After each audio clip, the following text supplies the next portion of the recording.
And Frank, you said something really important. There is a compounding effect of life.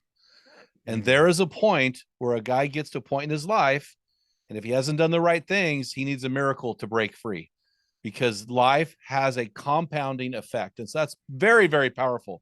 I don't want to discount what you just said there, Frank. So step 5 is creating an actual action plan for a 90-day reboot. So what does this look like? Is this where the 5 buckets come into play? Yeah, so this is okay. This is now we've cast the vision for what we want out of life. So we have an external aim and goal that we're working towards. But in that casting of our vision, we got clear on who must we become.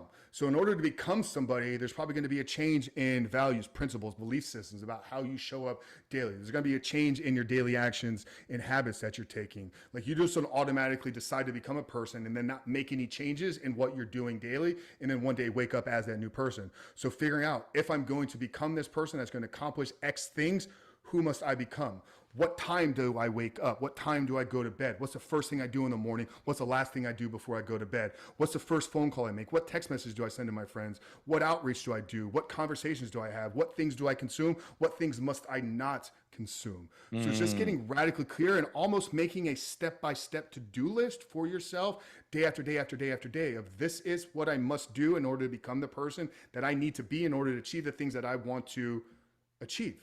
So for men that are struggling in bondage, what things are leading? So what are the trigger points for you? What situations and environments should you avoid? What places you want to make sure you inject yourself in? What conversations, what principles, what beliefs, what books are you reading? What TV shows do you watch? What music are you listening to? Begin to get really, really clear on all of these things and make that your blueprint for life. And then all you got to do is now you got to plan, just execute the plan day after day after day. It's going to compound, but over time the brain begins to reboot and reset, and these things over time will become unconscious programming. But in order to change your subconscious programming, your unconscious way of thinking, you have to be intentional about injecting conscious thoughts and actions into your life. Yeah, it only becomes unconscious after you've been intentional over time. Again, it's that compounding effect. It's a compounding effect of being intentional that makes something like I know that you and I'm going to work out 4 days a week, 5 days a week. I'm going to do it. It's been built into my life since 14 years old.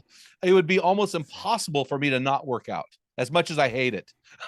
you know, you know what I'm saying? Because it's built in to our psyche now. I hate to use that word, but over time, and it's compounded, right? So that's really good, man.